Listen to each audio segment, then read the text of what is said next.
Habang may buhay, habang humihinga ka pa, may pag-asa. Ang kailangan mo lamang gawin ay maniwala. First of all ay gusto ko muna kitang batiin ng isang napakagandang araw at sa bumubuo ng Papa Dudut Story sa YouTube. Ganon din po sa inyong mga masusugid na taga-subaybay. Although not everyday ay nasusubaybayan ko ang inyong programa ay sobra naman akong nai-excite at nai-inspired every time na may napapakinggan akong totoong kwento ng buhay, and the best thing, I learn a lot from it. Papadudot, bago ko nga pala simulan ang aking kwento, ay tawagin mo na lamang ako sa palayaw ko na Mauro. Ako po ay purong waray at pinanganak sa isang historical town, Balangiga, Eastern Samar. Ang ikakwento ko ngayong araw na ito ay tungkol sa isang hindi malilimutang karanasan ng aking buhay na puno ng drama, lalo na sa mga nangyari sa aking mga magulang. Sa estado po ng pamumuhay namin sa probinsya ay nasa middle class po ang aming pamilya. Ang aking ama ay isang retired municipal assessor, habang retired teacher ng grade 5 sa Balangiga Central Elementary School naman ang aking ina. 5 kaming magkakapatid at pangalawa ako sa bunso. Ang 3 panganay na pawang mga babae ay may kanya-kanya ng pamilya ngayon, pero kaming 5 ay kanya-kanya na ang trabaho. Siya nga pala isa akong laking seminaryo.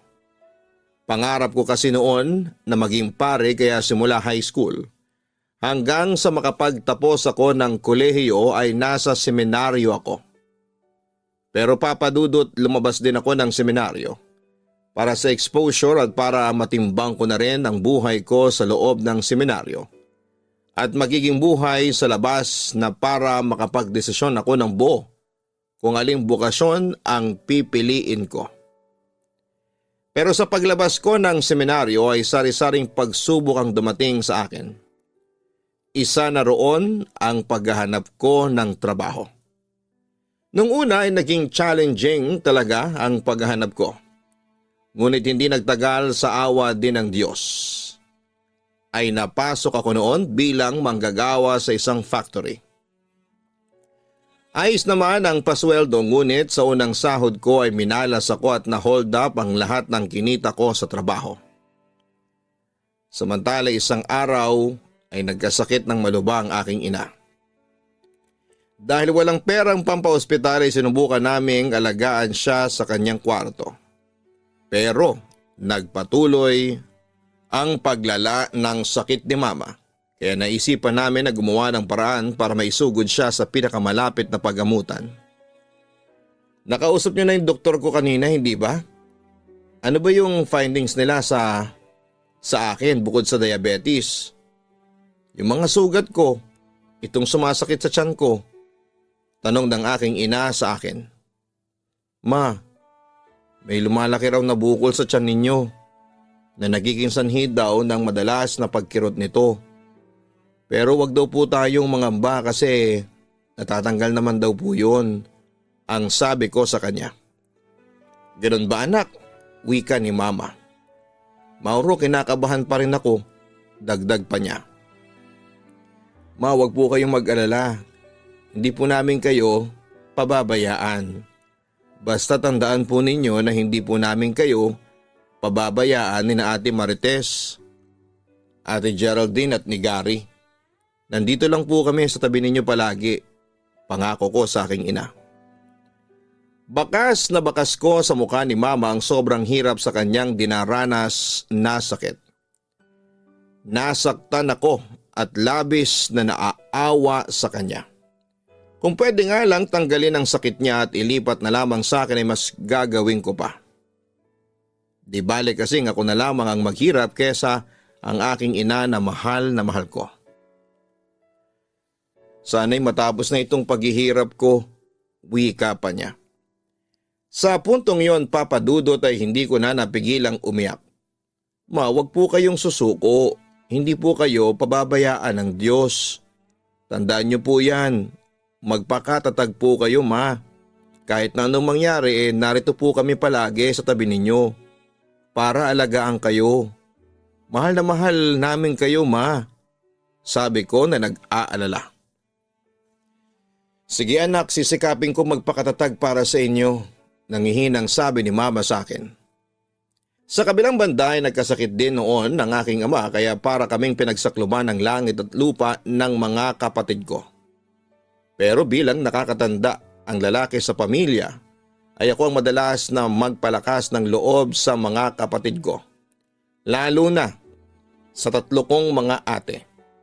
Ako rin ang naging kasakasama ng aking ina.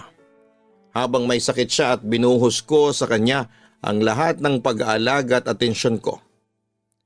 Papa Dudut, hindi ko rin pinabayaan noon ang ama ko. Pinagtulungan talaga naming magkakapatid ang pag-aalaga sa kanya dahil mas nangangailangan siya noon ng atensyon dahil sa sakit niya. Pero hindi pa gumagaling noon ang aming ama nang dumating ulit sa kanya ang isa pang matinding pagsubok. Na-stroke si Papa kaya sobrang devastated kaming magkakapatid.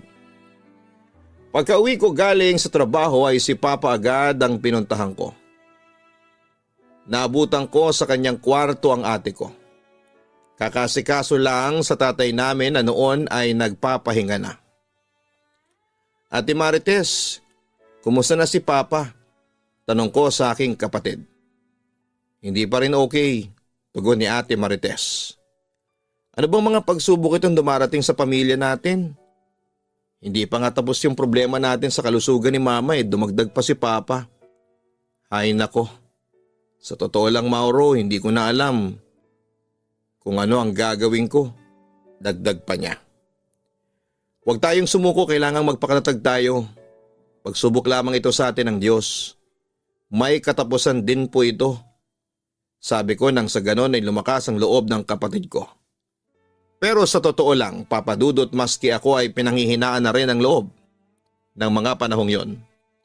Sobrang kaba ang palagi kong nararamdaman at tanging Diyos na lamang ang sandigan naming magkakapatid. Hindi nagtagal ay lalong lumala ang sakit ni Papa. Nataranta kaming magkakapatid at hindi namin alam kung ano ang gagawin. Nanlumo pa kami nang sabihin sa amin ng doktor ang totoong kondisyon ni Papa. Tatapatin ko na kayo, sir. Malabo na po ang tsansa na gumaling pa ang pasyente. Pag-amin ng doktor. Naiyak ako sa aking narinig, Papa Dudut. Dok naman, huwag naman po kayo magsalita ng ganyan. Kaya po namin dinala dito sa ospital ang tatay namin ay para gamutin ninyo at pagalingin. Muling nagsalita ang doktor.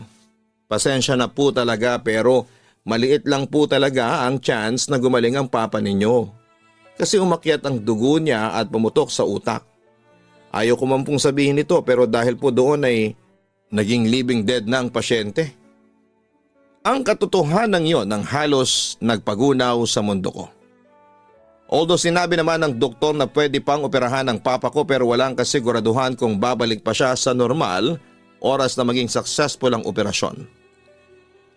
Papa Dudut, sinubukan ko pa rin maging matatag at naniniwala ako sa himala ng pagmamahal ng Diyos. At mga pagsubok na ito sa pamilya namin ay may katapusan din. Sa kabilang banda, hindi naman namin masasabi sa aming ina ang nangyari sa aming ama dahil worried kami sa magiging epekto nito sa kanyang kalusugan kaya napilitan muna kaming magsinungaling sa kanya.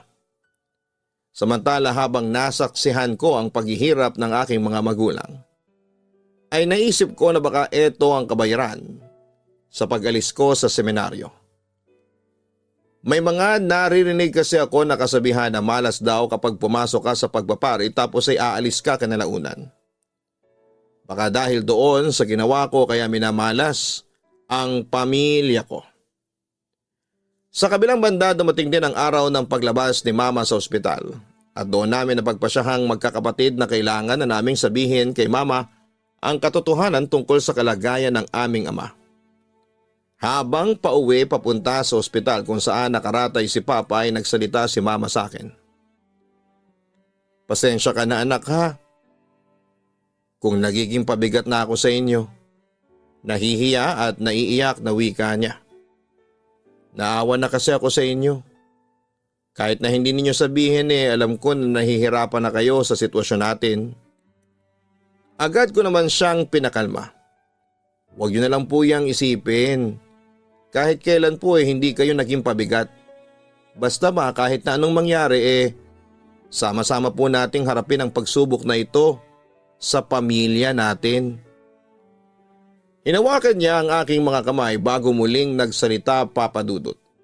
Alam mo Mauro, sa lahat ng mga anak ko ikaw ang pinakamalakas ang loob. Ikaw rin ang nagpapalakas ng loob ng buong pamilya. Ma, yan po kasi yung tinuro sa amin noong nasa seminaryo ako. Sa buhay daw dapat maging positibo ka palagi. At saka ma, lahat ng problema may solusyon. May katapusan din.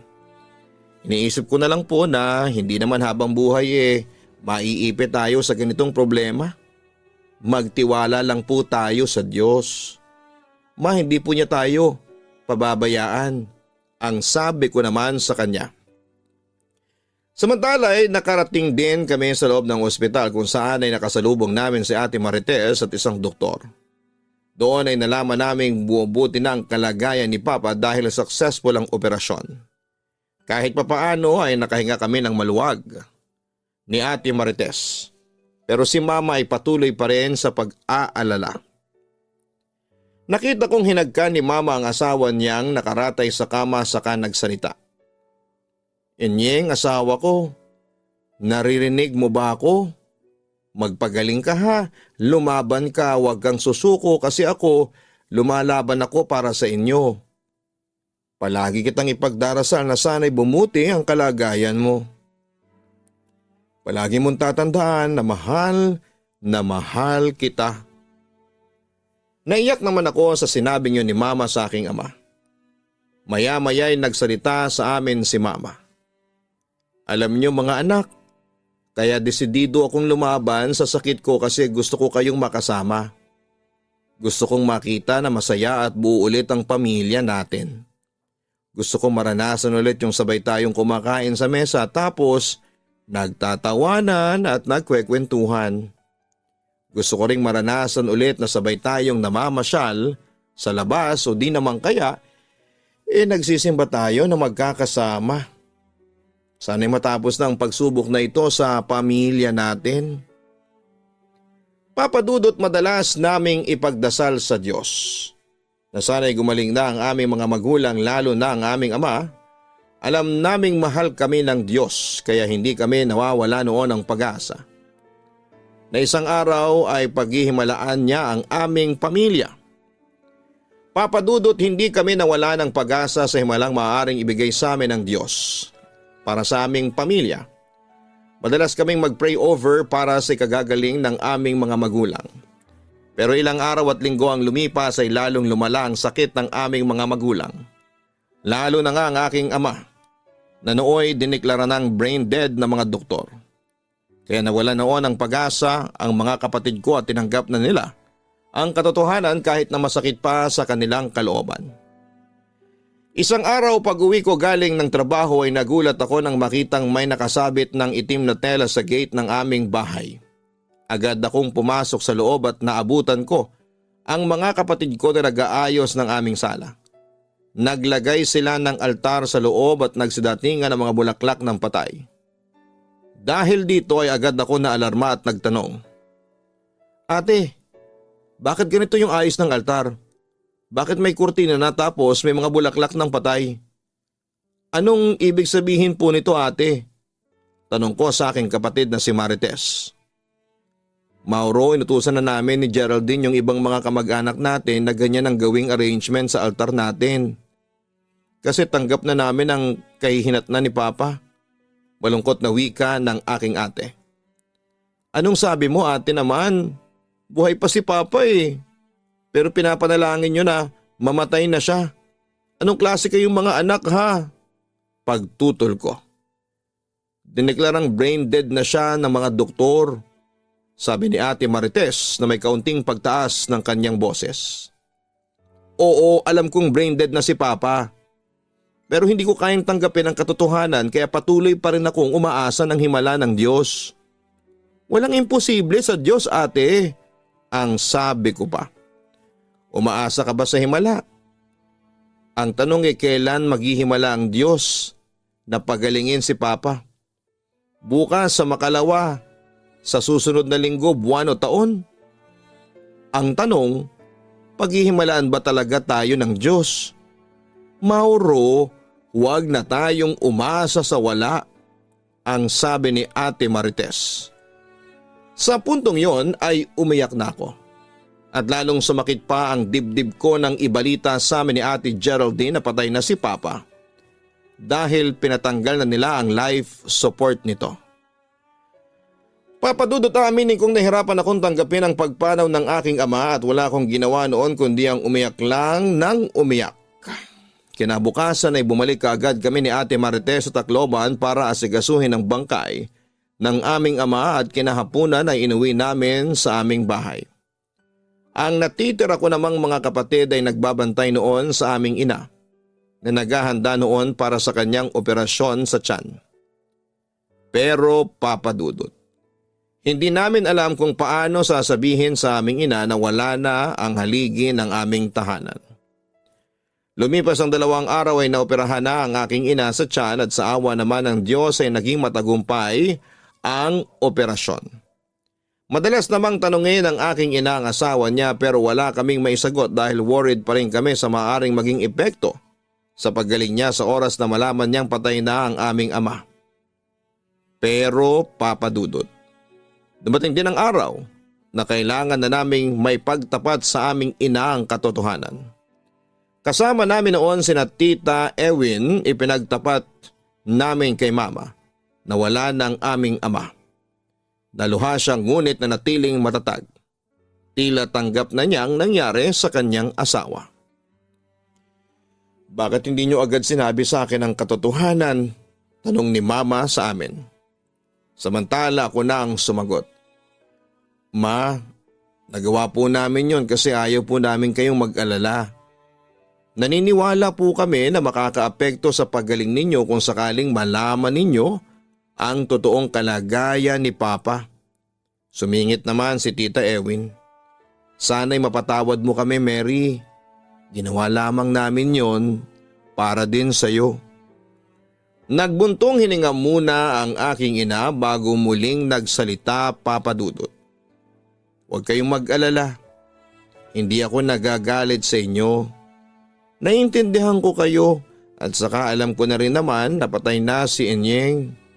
Kada 3:00 kasi ng madaling araw ay binibisita ako ni Inyeng at minamasahin niya ang buong katawan ko.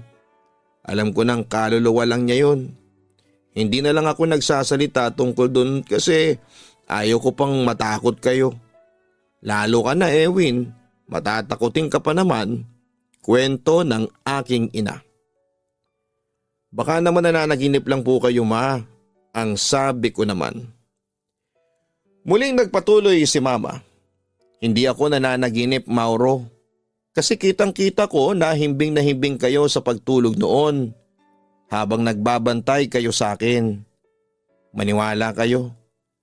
Dinadalaw ako ng papa ninyo. Katunayan, sinasama na nga niya ako. Huwag kang magsalita ng ganyan, Mary. Kahit na anong mangyari, huwag na huwag kang sasama kay Inying. Hindi ka pa dapat na mamamatay, ang sabi pa ni Tita Ewin. Sumigunda naman ako. Opo, Ma, hindi po kayo dapat na mamatay. Isipin nyo, paano naman po kami? Ako, si Gary, si Ate Marites, si Ate Geraldine at Ate Ginalyn. Lahat kami nagmamahal sa inyo. Kapag nawala po kayo, siguradong malulungkot kami. Pero Papa Dudut, tingin ko noon kay Mama ay handa na siyang sumama sa aking ama. Na siya kong kinakalungkot. Malalaki na kayo. Sina Geraldine at Ginalyn ay may sarili ng pamilya. Ikaw, Marites, stable na ang buhay mo. Ikaw, Mauro, maayos na ang buhay mo. Si Gary naman, kaya nyo na siyang tulungan sa pag-aaral niya.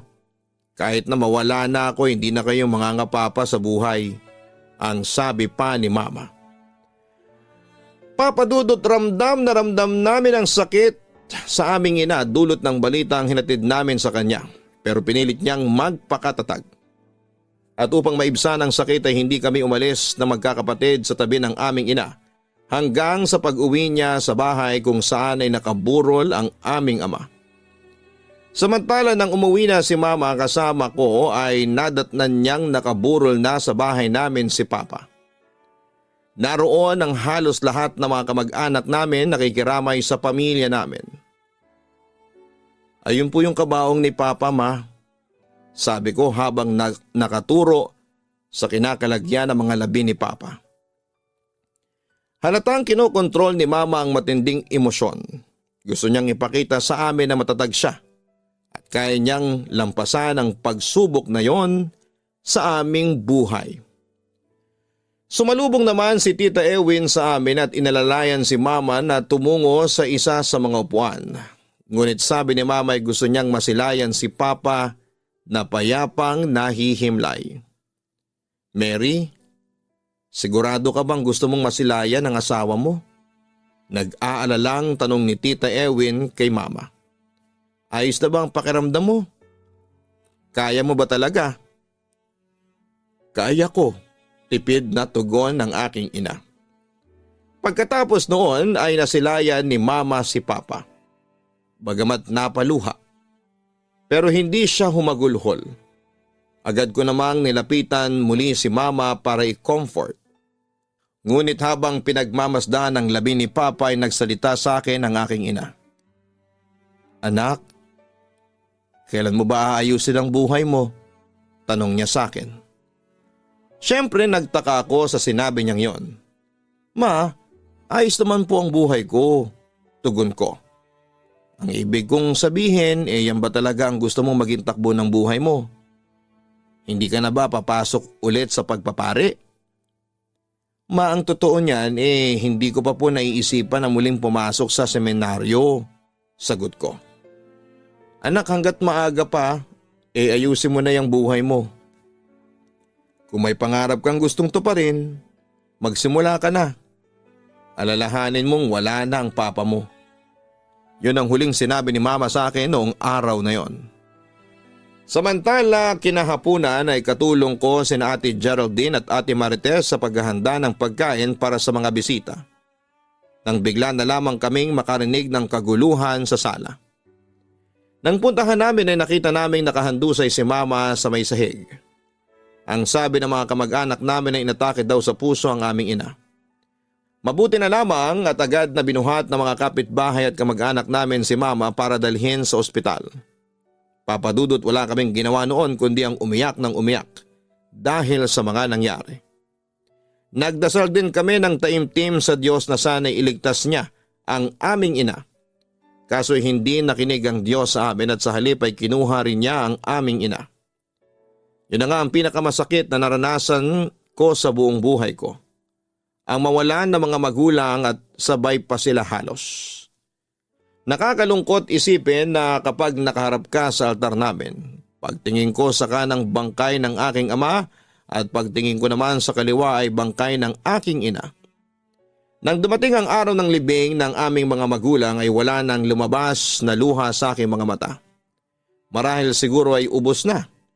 Punong-puno ang simbahan sa mga taong nakiramay at karamihan ay umiiyak. Sa kabilang banda habang tinitingnan ko ang kabaong ni Papa at Mama na magkatabi sa altar ay may naalala kong sobrang nagpa-touch sa puso ko. Papadudot, dyan din kasi sa altar na yan kinasal at nagsumpaan hanggang kamatayan sina Mama at Papa na magsasama at yun nga ang tinupad nila, ang kanilang sinumpaan. Namatay sila nang dahil sa sobrang pagmamahal sa isa't isa. Sa fairy tale ko lang nababasa ang ganitong klase ng istorya na hanggang kamatayan, na pagmamahalan at hindi ko inakala na mangyayari pala sa totoong buhay at sa mga magulang ko pa. Lumipas ang ilang taon at dahil sa sobrang pangungulila sa mga magulang ko ay naging pasaway ako. Naghiwalay kami noon ng aking girlfriend na si Emma dahil sa link na ako sa iba't ibang babae. Bukod pa sa pag-inom ko at pagiging sugarol. Halos sirain ko na noon ang buhay ko dahil sa pagre-rebelde sa Diyos. Pero papadudot kinalaunan ay narealize kong mali ang ginagawa ko at minabuti kong magbago. Lumuwas ako papunta ng Maynila para hanapin ang sarili ko. Papadudot nang dumating na ako sa Maynila ay nakahanap ako ng trabaho bilang officer in charge ng security sa Walter Mart tapos ay naging administrative officer ako sa Makati Shangri-La Hotel. At sa ngayon ay nagtatrabaho na as accredited salesperson sa Power Homes Realty na nag-o-offer ng house and lot at condominium units ng iba't ibang developers sa part ng Cavite, Batangas at Laguna. Papadudot dito ko na po inilaan ang pag-asa kong umasenso sa buhay sa paghahanap ng mga clients na interesadong mag-invest ng property dahil pinangako ko sa sarili ko na hindi ako uuwi sa amin hanggat hindi ako umaasenso. Sa ngayon ay hindi pa rin ako sigurado kung ano talaga ang bukasyong nakalaan para sa akin.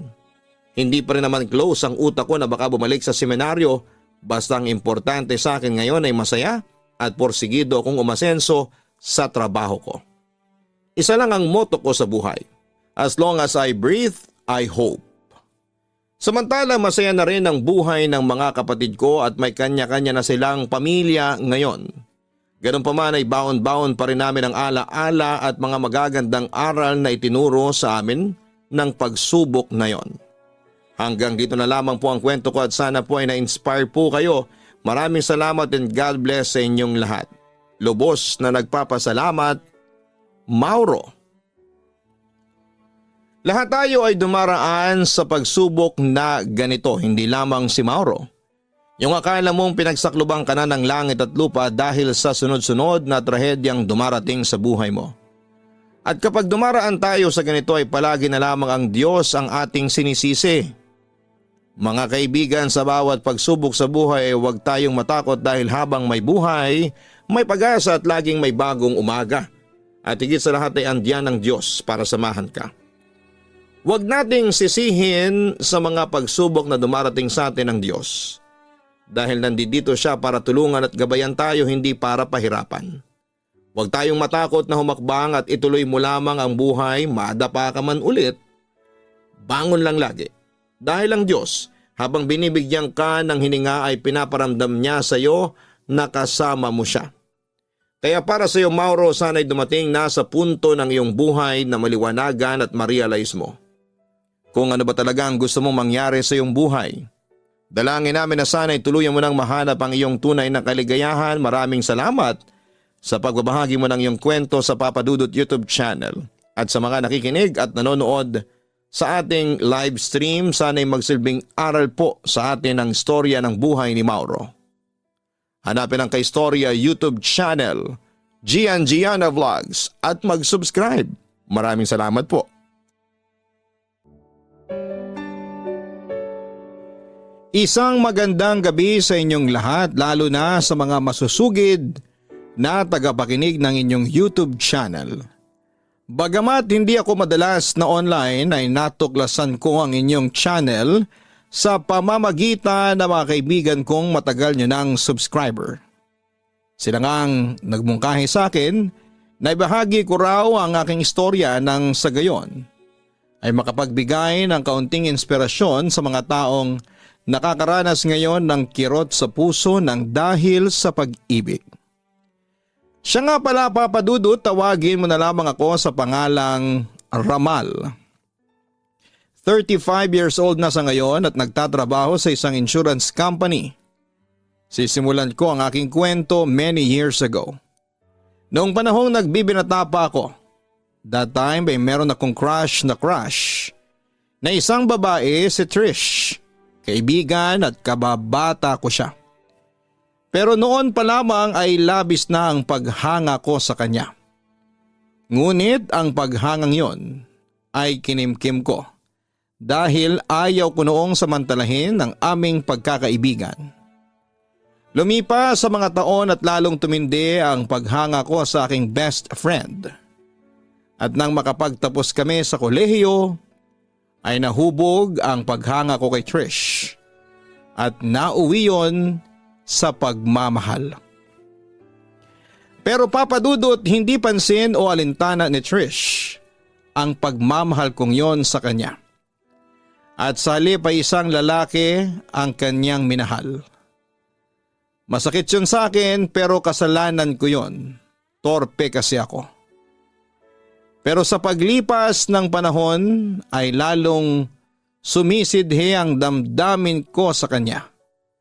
Kaya unti-unting nawala ang pagkatorpe ko at kinalaunan ay nagkaroon ako ng lakas ng loob upang ligawan ko siya. Trish, mahal kita.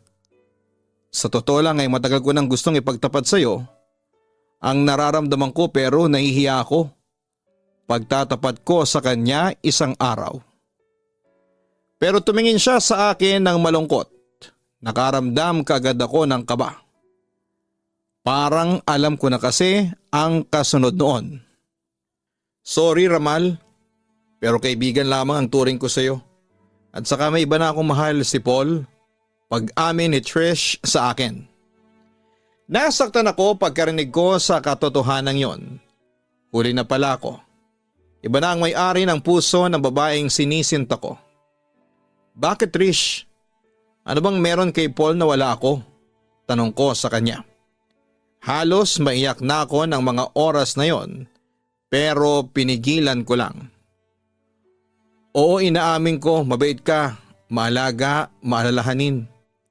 Pero kahit na anong gawin ko, iba pa rin ang gusto ng puso ko. Kay Paul ko nakikita ang hinahanap ko sa isang lalaki. Sa isang asawa. Patawad kung nasaktan kita. Alam ko Ramal, makakakita ka pa rin ng babaeng mas nararapat pa kesa sa akin. Ang sabi ni Trish sa akin. Sa puntong yon ay napagtanto ko nang wala na talagang pag-asa. Yun na siguro ang pinakamasakit na parte ng aking buhay. Masyadong nadurog ang puso ko at pakiramdam ko noon ay bibigay ang mundo ko. Kaya halos masiraan ako noon ng bait sa kakaiyak at kakaisip kay Trish. Buti na lamang at naroon ang mga kaibigan at pamilya ko upang sumuporta sa akin dahil kung hindi ay baka tuluyan na akong na-depressed. Maraming buwan ang lumipas ay lalo akong nasaktan nang makatanggap ako ng balita na ikakasal na pala sina Trish at Paul. Gusto kong mag-move on pero hindi ko mayalis si Trish sa aking puso't isipan. Ewan ko ba kung ano ang meron sa kanya at mahirap siyang kalimutan. Pero sa huli ay wala na rin akong nagawa at hinayaan ko na lamang kung saan masaya ang babaeng pinakamamahal ko. March 2014 ang nakatakdang kasal ni Trish at Paul. Pero Pebrero pa lamang ay nakatanggap na ako ng imbitasyon mula sa kanila. Hindi na sana ako dadalo noon sa kasal kung hindi lang ako pinilit ng aking kaibigang si Arian. Dumating ang araw ng kasal. Nagpa siya akong umupo na lamang sa dulo ng simbahan, malayo sa ibang bisita. Habang rinig na rinig sa buong paligid ang wedding bells. Ako naman ay pinigilan ang sarili na umiyak. Ayaw ko kasing umagaw ng eksena kaya nagpretend pa rin ako na masaya. Pero papadudot ayaw paawat ng mga luha ko sa mata at pasimpleng tumulo sa aking mukha. Ramal, umiiyak ka ba?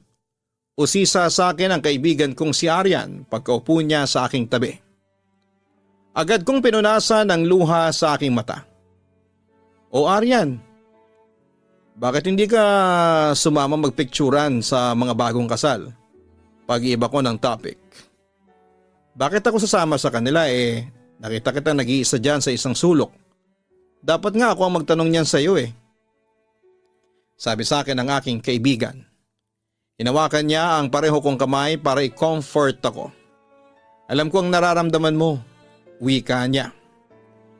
Kung hindi ko ba siya mahal hindi ako masasaktan na makita siyang kinakasal sa ibang lalaki?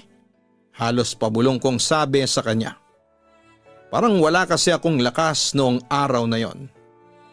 Hanggang kailan mo mamahalin si Trish? Malungkot na tanong niya sa akin. Hindi ko alam, matipid kong sagot. Lumingon ako kay Arian, hinaplos naman niya ang aking pisngi. Masaya na siya sa piling ng iba. Kalimutan mo na siya, Ramal, aniya. Kaso hindi ko alam kung paano ko siya makakalimutan, sagot ko. Nakita ko sa mga mata ni Aryan ang labis na kalungkutan. Sa totoo lang, nasasaktan ako sa tuwing nakikita kitang malungkot at nasa ganyang kalagayan. Naapektuhan ako, parang maiyak-iyak na sabi ng aking best friend. Please Ramal, learn to get away and move on. Huwag mong sayangin ang buhay mo sa puro kalungkutan. Dagdag pa niya. Samantala, hindi namin namalayan ni Aryan na palapit na pala sa amin ang bride and groom. Ramal, Aryan, tawag ng boses ng isang lalaki. Pagkalingon ko ay si Paul pala. Halika kayo. Sumama kayo dito sa picturan.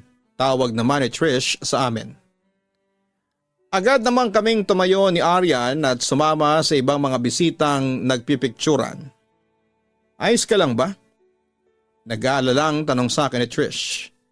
Napansin kasi namin ni Paul na umupo ka doon sa dulo. Ang totoo niyan, kanina pang masama ang pakiramdam ko. Ewan ko pero parang sisipunin yata ako pag sisinungaling ko sa aking kaibigang si Trish.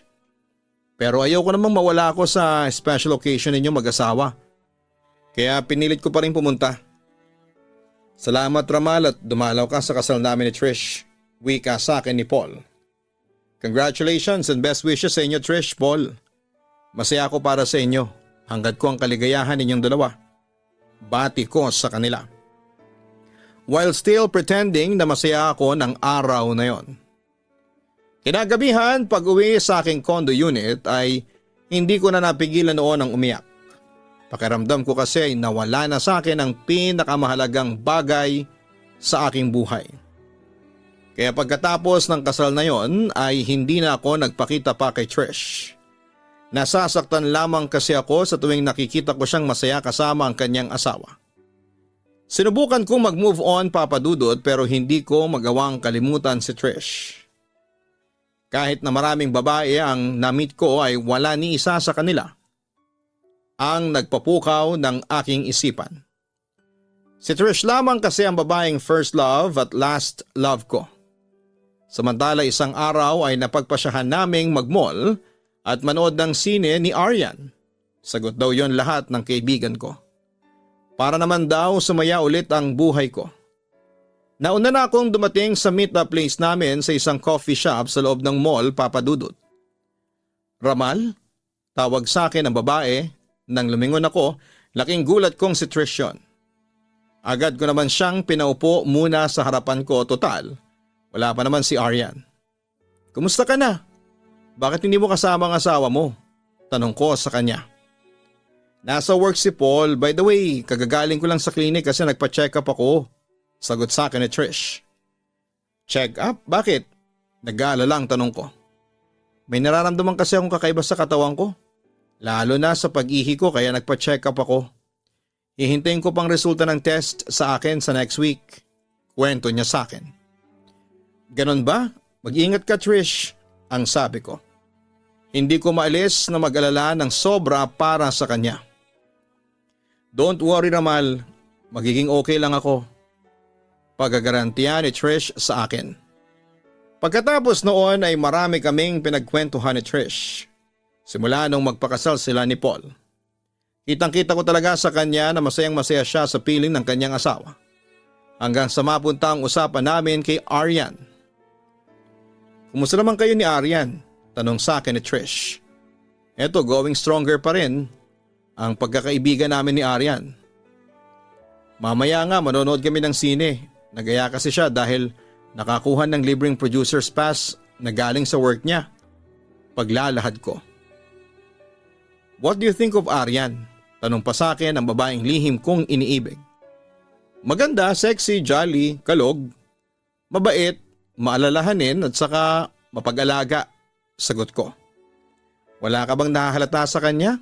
Usisa pa ni Trish sa akin. Nahahalatang ano? Naguguluhang tanong ko. Ang hina rin ang pakiramdam mo no? May gusto sa'yo si Aryan, pag-amin ni Trish. Nagulat naman ako sa sinabi niyang yon. Nararamdaman kong may gusto sa iyo si Aryan. Babae rin ako. Dagdag pa nito. Papadudot napaisip ako ano bang nararamdaman ko para kay Aryan. May espesyal kaya akong nararamdaman para sa kaibigan ko. Posible kayang sa kanya ko mabaling ang pagmamahal ko kay Trish. Napabuntong hininga ako. Sa ngayon, kaibigan pa lang nararamdaman ko para kay Aryan. At tingin ko naman ay pareho naman kaming masaya sa ganong setup. Sagot ko kay Trish. At saka hindi pa ako handang makipagrelasyon. Takot na kasi ako masaktan. Pagtatapat ko pa. Papadudot bagamat masakit sa akin na makita si Trish. Sa piling ng ibang lalaki ay nagpaka-ipokrito ako. Pinilit ko sa sarili ko na maging masaya para kay Trish. Kahit na deep inside ay nadudurog na ang puso ko. Sa kabilang banda ay napapawi ang mga lungkot at sakit ng puso ko sa pamamagitan ni Aryan. Siya ang karamay ko sa tuwing nakakaramdam ako ng pangungulila kay Trish. Sumasaya ang buhay ko dahil kahit papaano, dahil yon sa effort ni Aryan. Paano ba naman kasi bukod sa malakas ang sense of humor ni Aryan, ay maalaga siya sa akin. Kaya hindi ko na napapansin noon na unti-unti ko nang nagugustuhan ng aking kaibigan. Hanggang sa dumating ang panahon na nag-decide akong ligawan siya. Nagbabaka sakali kasi ako na sa pamamagitan ni Aryan ay makalimutan ko ng tuluyan si Trish. Kaya matapos ang isang buwan na ligawan ay sinagot ako ni Aryan. Masaya na sana ang relasyon namin ni Aryan nang muling bumalik si Trish sa eksena. And this time ay dala niya ang isang nakakagulat na balita na nagpahina ng aking depensa sa pagmamahal ko kay Aryan. Iwalay na kami ni Paul, pagtatapat ni Trish sa akin. Siyempre nagulat ako at naawa para kay Trish. Alam ko kasi kung gaano kamahal niya ang kanyang asawa. Tapos sa ganun lang pala mauuwi ang lahat ng pagmamahal at sakripisyong ibinigay niya kay Paul. Ang sama ni Paul, naging tapat naman ako sa kanya. Ginampanan ko naman ang tungkulin ko bilang asawa niya. Pero heto ang igaganti niya sa pagmamahal ko sa kanya. Ang sakit pala ng ganito. Ngayon naiintindihan na kita, Ramal.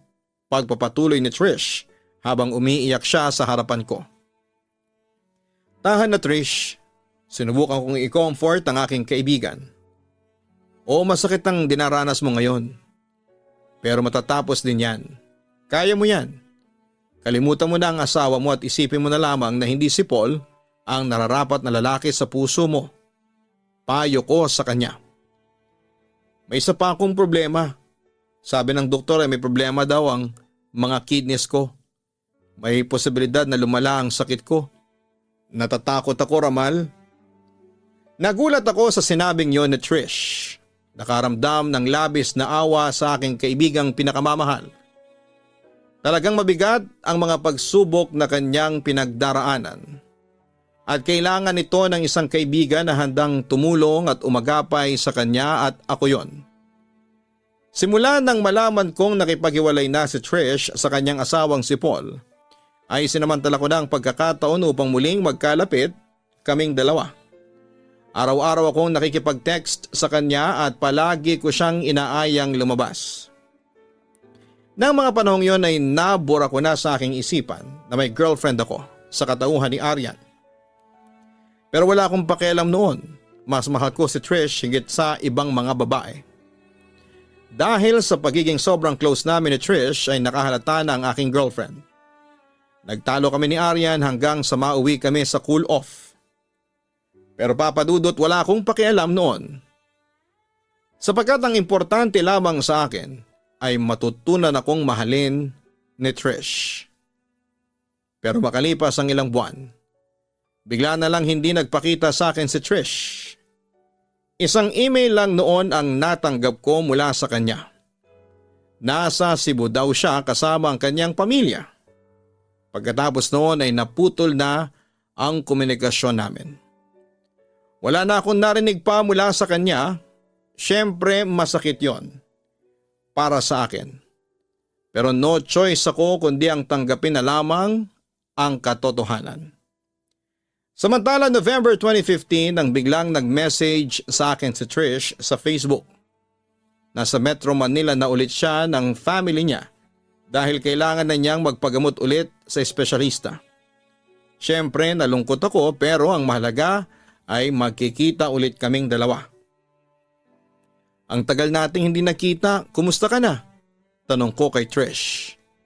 Eto, kahit na medyo pinapahirapan ako ng sakit ko sa bato, masaya naman kasi kasama ko ang mga taong nagmamahal sa akin. Tugon sa akin ang babaeng lihim kong minamahal. Akala ko hindi na tayo magkikita pa, Trish. Salamat sa Diyos at muli niya tayong pinagtagpo. Wika ko. Naisip ko na ito ulit ang pagkakataon ko para mapalapit ulit kay Trish at matutunan na niya akong mahalin. Siya nga pala, Ramal, may live-in partner na ako, si Roland. Pagtatapat niya sa akin. Muli na namang dinurog ni Trish ang puso ko.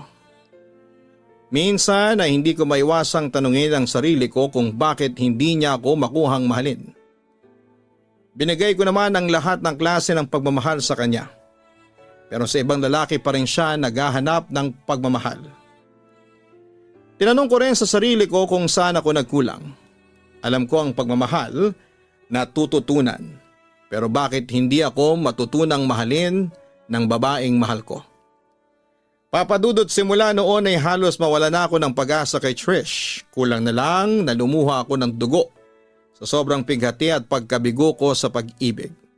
Sa tulong naman ng aking kaibigan at kamag-anak ay medyo nababawasan ang hapdi at kirot sa puso dulot ng kabiguan ko kay Trish.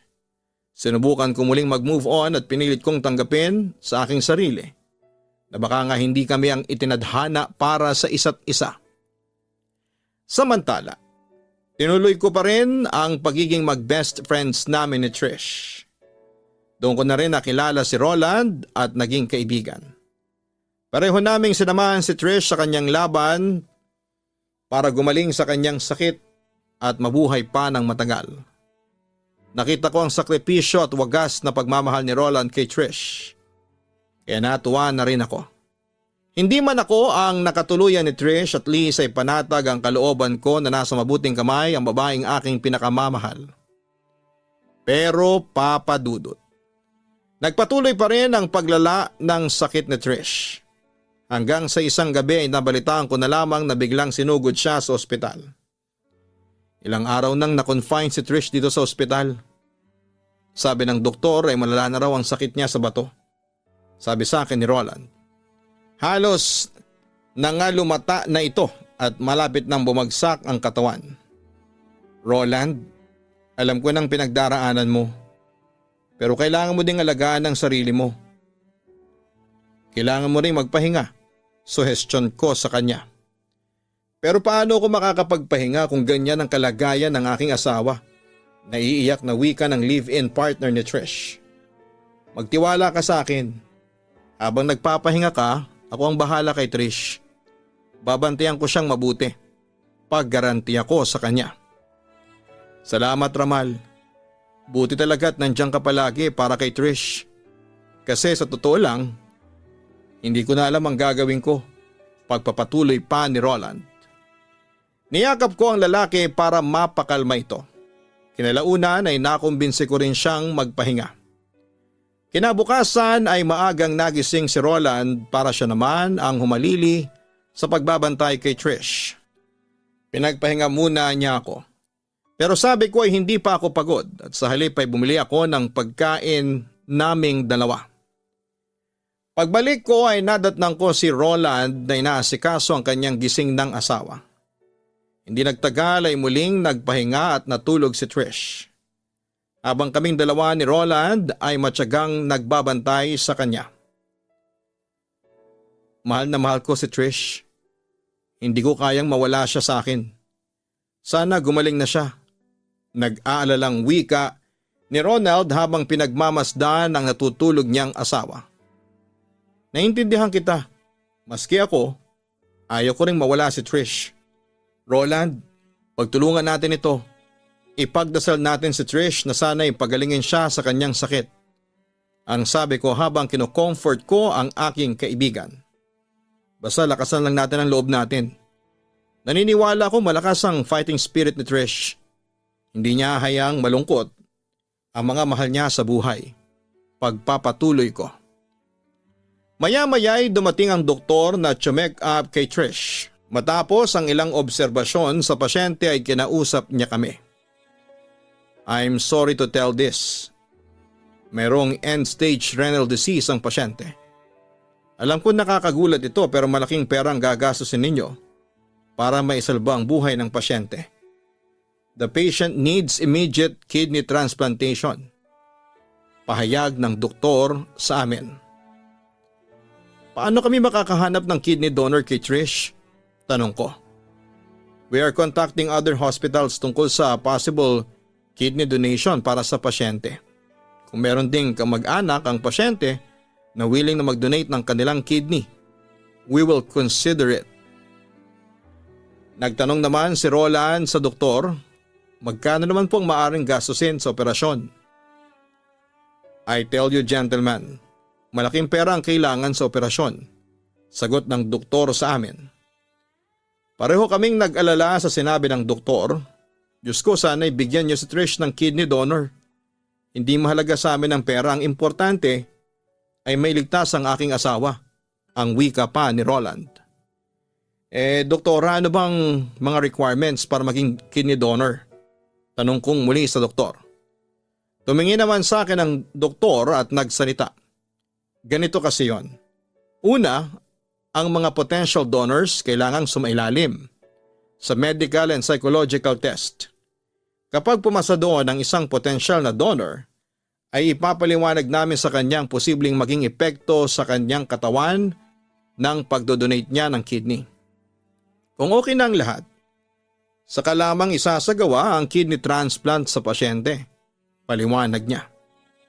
Napatingin ako sa natutulog na si Trish. Ramdam ko ang hirap na pinagdaraanan niya at dahil sa nananaig pa rin ang aking pagmamahal sa kanya kaya isang desisyon ang aking ginawa. Handa akong maging kidney donor niya. Napalingon si Roland sa akin at hindi makapaniwala sa kanyang narinig mula sa akin. Sigurado ka, Ramal?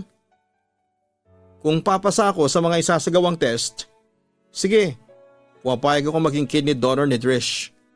Para matapos na ang pagsubok na ito sa buhay ninyong dalawa. Paliwanag ko kay Roland. Nakita kong halos mangiyak-iyak si Roland. Salamat, Ramal. Kaano-ano niyo po ba ang pasyente? Tanong ng doktor sa akin. Matalik na kaibigan ako ni Trish. Sagot ko. Sige ho, ihanda niyo na ang sarili ninyo sa mga test. At simulan na natin yon as soon as possible. Wika ng doktor sa akin. Dahil sa labis na pagmamahal ko kay Trish ay handa kong ialay lahat sa kanya. Kahit pa ang buhay ko. Hindi ako nagdalawang isip noon na i-donate ang aking isang kidney sa kanya. Agad akong isinailalim sa test. At nang makitang qualified ako bilang kidney donor ay agad na isinagawa ang operasyon. Kinalaunan ay naging matagumpay ang kidney transplant ni Trish. Nakita kong labis ang pagmamahal ni Roland kay Trish. Hindi matatawaran ang pag-aalaga at sakripisyo niya sa pinakamamahal niyang babae. Oo, inaaming kong nakaramdam din ako ng inggit kay Roland sapagat mahal siya ni Trish at hindi ako. Pero hindi ko na rin pinalaki pa ang inggit na yon sapagkat nakita ko naman kung gaano kamahal nila ang isa't isa. At that point, Papa Dudut ay naunawaan ko na ang salitang pagpaparaya. Sa kabilang banda ay nagulat na lamang ako isang araw nang muling magsalubong ang landas namin ng ex kong si Arian. Ngumiti siya sa akin at ramdam ko pa rin ang init ng pagmamahal nang yakapin niya ako. Ramal, namiss kita. Kumusta ka na? Balita ko ay naoperahan ka daw. Wika niya na halatang nag-aalala. Huwag ka mag-alala, Arian, ayos na ako. Nagkwentuhan kami pagkatapos. Napag-usapan namin na kaya ako inoperahan dahil nag-donate ako ng kidney kay Trish. Ang swerte naman ni Trish, wika niya na may halong inggit. Mahal na mahal siya ng lalaking mahal ko. Napatingin ako kay Arian. Mahal mo pa rin ba ako sa kabila ng lahat ng nagawa kong kasalanan sa iyo? Tanong ko sa kanya. Wala nang lalaking makakapantay para sa iyo. Ikaw lang ang mahal ko. Handa ako magsakripisyo at maghintay. Umaasa pa rin ako na balang araw ay mamahalin mo rin ako. Hihintayin kita, Ramal. Ang pagtatapat ni Aryan na mahal pa rin niya ako ay lalong nagpagulo sa aking isipan.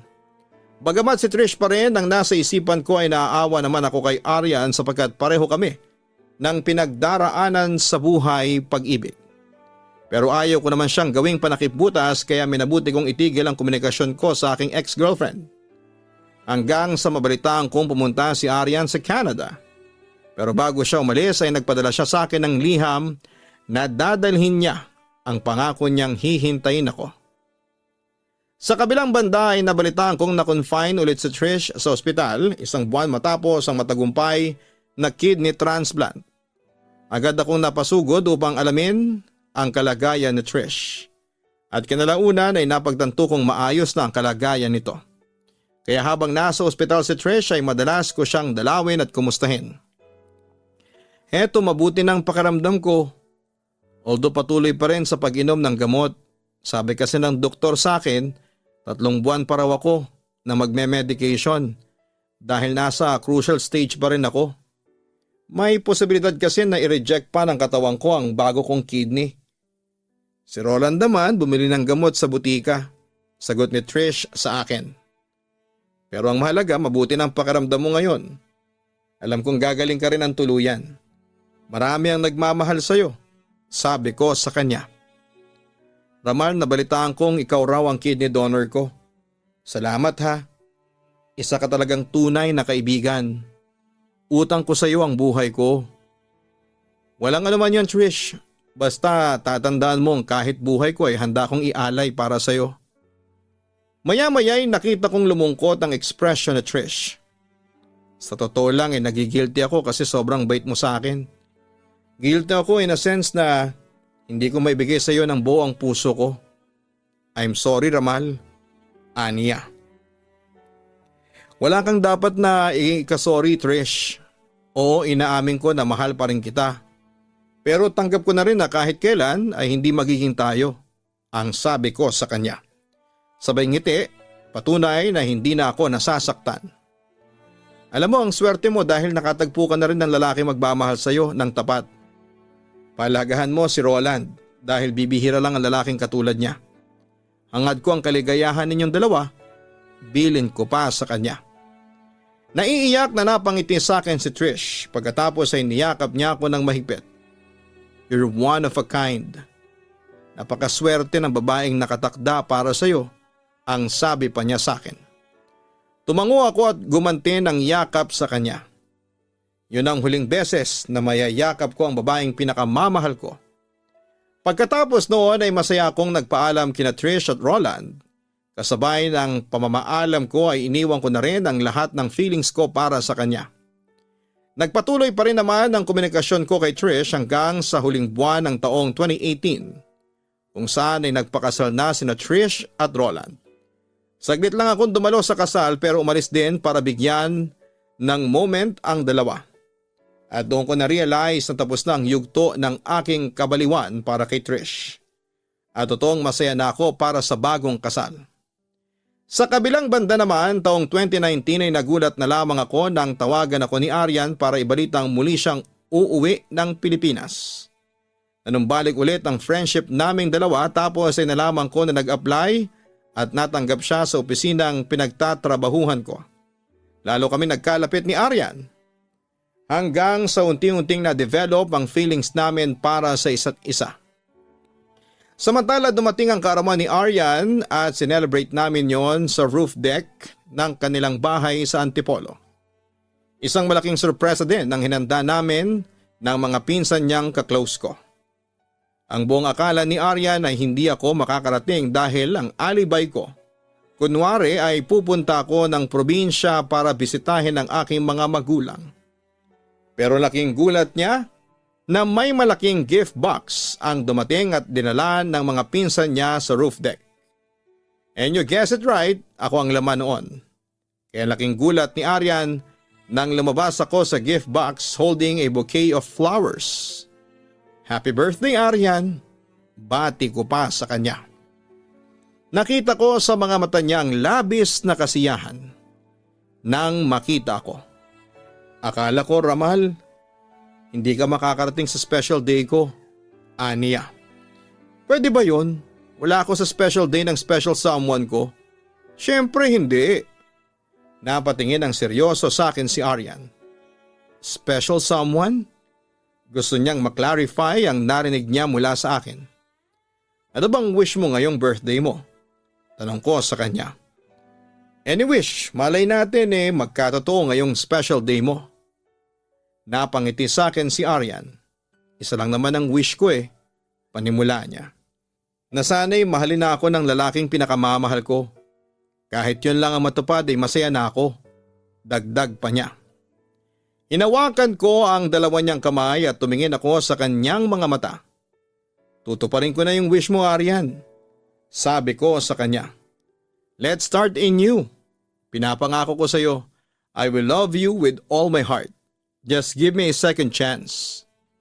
Nakita kong halos maiyak si Aryan sa mga sinabi ko sa kanya. Oo, Papa Dudut, nasuri kong mabuti ang aking nararamdaman at sigurado na akong si Aryan ang laman ng puso't isipan ko. At handa akong isakripisyo ang aking buhay para sa kanya. Yes, Ramal, binibigyan kita ng second chance. Sagot sa akin ni Aryan. Then we kissed. At doon na nagsimula ang pangalawang yugto sa aming buhay. Papadudot, totoo nga ang kasabihan na love is sweeter the second time around dahil mas naging masaya ang relasyon namin ni Aryan. This time wala siyang kahati sa aking puso. Buong-buo kong ibinigay sa kanyang pagmamahal at atensyon ko. Hindi nagtagal nitong July 2021 ay nagpakasal na kami ni Aryan sa simbahan. Bagamat konti lang ang aming bisita dahil nga sa strict rules ng gobyerno ngayong may pandemic ay nairaos pa rin namin ang aming dream wedding. At eto nga, Papadudot, nandito kami ngayon sa Antipolo nakatira, magkasama at punong-puno ng pagmamahalan. Meron na rin po kaming anak, Papadudot. As per Trish, medyo wala na rin kaming komunikasyon sa ngayon kasi nakatira na sila sa Cebu ni Roland. Ang huli kong balita sa kanila ay may dalawa na rin silang anak. Papadudot, marami akong natutunan sa aking naging karanasan. At isa na roon ang salitang move on. O sa unay mahirap mag-move on dahil hindi mo pa kayang tanggapin ang katotohanan. Pero eventually ay darating ka talaga sa punto na mapapagod ka ng masaktan at unti-unti mo na siyang pakakawalan sa iyong puso. Tandaan na ang pagsuko ay hindi pagpapakita ng kahinaan. Sadyang may mga bagay lang talaga na hindi na kayang gawan pa ng paraan kahit na gaano mo pa kagustong lumaban. Kaya ang nararapat mong gawin ay i-give up na lamang ito at huwag kang mag-alala. Dahil siguradong may nakalaan sa atin ang tadhana na mas better kesa sa nawala sa atin. Hanggang dito na lamang po ang aking sulat sa inyo at sana'y mapili ninyong i-ere sa inyong YouTube channel. Maraming salamat, Papa Dudut, and God bless sa inyong lahat. Lubos na gumagalang at nagpapasalamat, Ramal. Mga kaibigan, napakinggan po natin ang kwento ni Ramal na mula pa sa Antipolo, Rizal. Ang puso ng tao ay hindi napapagod magmahal. Pero ito ang tatandaan nating lahat. Hindi nga napapagod magmahal pero napapagod tayong masaktan. At sa kwento natin ngayon, may mga bagay o tao talagang hindi nakalaan para sa atin. Ano man ang hiling na mapunta sila sa atin, kailangan natin yung tanggapin at tulad din ng sinabi ni Ramal sa kanyang huling bahagi ng kanyang liham. Tandaan natin na kung may nawala man sa atin ay siguradong may nakalaan na mas karapat dapat para sa atin because God knows what is the best for us. Maraming salamat, Ramal, sa pagbabahagi mo ng iyong kwento sa ating programa at sa mga listeners natin na may katulad na sitwasyon ni Ramal. Magsilbisa ng inspirasyon ng kwento natin ngayon. Muli ay congratulations sa inyo ni Aryan at naway magpatuloy ang pagdating ng blessings sa inyong buhay. Huwag kalimutan na hanapin ang Kaistorya Horror YouTube channel at mag-subscribe. Ganon din sa Gianna Vlogs. Yan po ang aming family vlogs. Sana po isuportahan po ninyo ha ang Gianna Vlogs. Maraming salamat po sa inyong lahat.